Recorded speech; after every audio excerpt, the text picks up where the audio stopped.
Leo's sitting comfortably in the top 3 right now, but here's what everyone's debating. How much of that rank comes from raw talent, and how much from a fan base that refuses to let him fall? From a trainee who left Big Hit, to a solo artist no one really noticed, to now being one of the faces of Boys2Planet, is this the comeback arc we've been waiting for, or just a temporary redemption story? And let's be real, can Leo actually outshine trainees who are serving viral, jaw-dropping performances every round? Stay tuned because this one is getting interesting. The background that actually makes sense. Leo's story starts in Sydney, Australia, where he was born Lee Jong-yoon on August 22, 2002.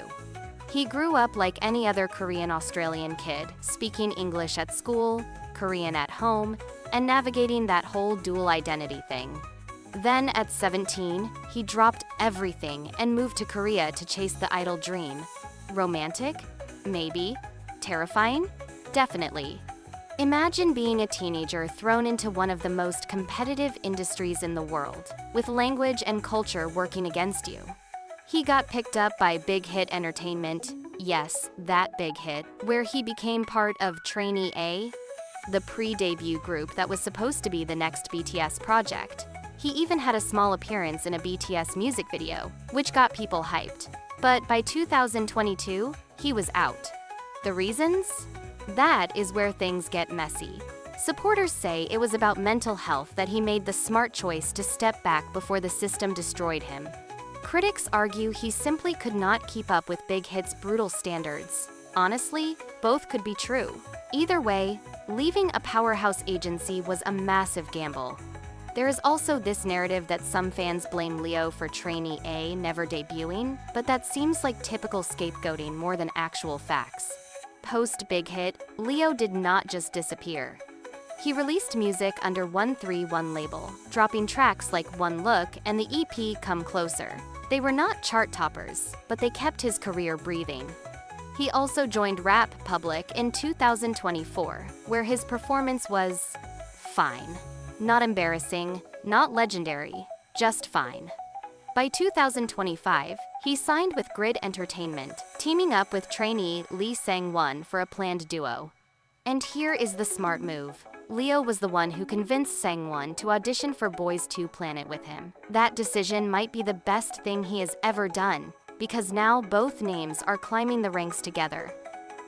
The person behind the rankings. Behind the cameras, Leo is more introvert than extrovert. He comes from a pretty normal family background. He has an older sister, grew up in Sydney before making that big move to Korea. Height-wise, profiles list him anywhere from 179 to 181 centimeters, which honestly just shows how inconsistent these things can be. His MBTI is INTP, which basically screams quiet thinker. He is not the guy posting endless selfies from the dorms. He would rather be at home, scrolling dessert blogs or collecting random stuff. That makes him sound like a pretty normal 23-year-old, except he is battling for screen time on a survival show. But Leo knows how to market himself. He branded himself as the group's tsundere, cold on the outside, warm on the inside. Depending on your perspective, that is either self-aware and funny, or a little cringe.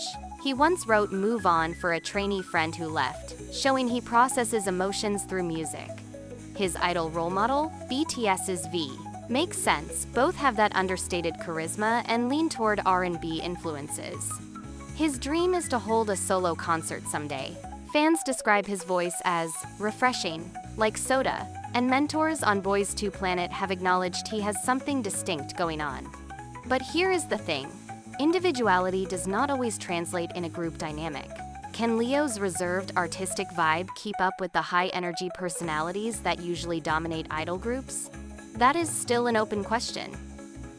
Boys2Planet, where things get interesting. From day one of Boys2Planet, Leo and Sang-won caught attention right from the audition round. While Sang-won has been consistently holding that #1 spot, Leo has managed to stay locked in the top 10 throughout.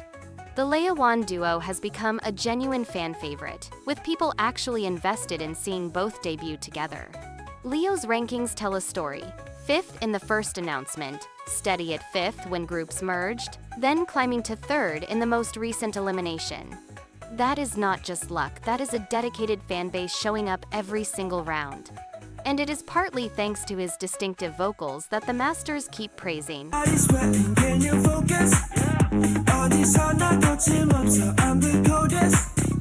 Plus, his friendship storyline with Sang-won gives him narrative weight. His performances have been solid. The Queen card stage, where he stepped up as leader, showed he can handle responsibility and deliver vocals without cracking. But here is where it got wild. In episode 7, Leo got the lowest on-site votes in his team, and netizens were genuinely upset on his behalf. It felt unfair, like he got done dirty by the live audience. But that controversy might have been the best thing that happened to him. In episode 8, he jumped from 5th to 3rd, landing in the top 24. And also to the global star creators, I just want to say I'm really grateful. I'll do my best every day to make you guys proud. 사랑합니다. Seems like that unfair result actually motivated his fans to vote harder and push him back up. Sometimes getting wronged creates stronger fan loyalty than just consistently doing well. The controversy that he is moving past. Yeah, we have to talk about the elephant in the room. In July, some old rap lyrics Leo wrote during his trainee A days resurfaced, and they were problematic. Misogynistic is the right word.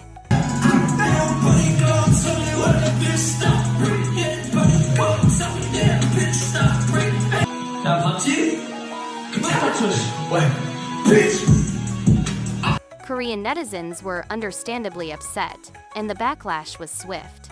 Leo did what he had to do, apologized, said he reflected deeply, and asked for understanding. But apologies do not automatically erase impact, especially when you are trying to debut in 2025. Some people think he deserves forgiveness and a chance to prove growth. Others believe certain mistakes should disqualify you from idol life, period. Then came additional rumors about attitude problems and other issues, though some of these were traced back to rival fandom smear campaigns. The misinformation got pretty nasty, which honestly just made everything messier. But here is what is interesting. The controversy has not tanked his ranking. If anything, it has made his fanbase more protective, voting harder to shield him from the hate. In the twisted logic of survival shows, scandal can sometimes create stronger loyalty rather than destroying careers. Prediction. Right now, he is riding steady at the top, but if he wants to be more than just solid and consistent, he will need to give us a stage that screams unforgettable.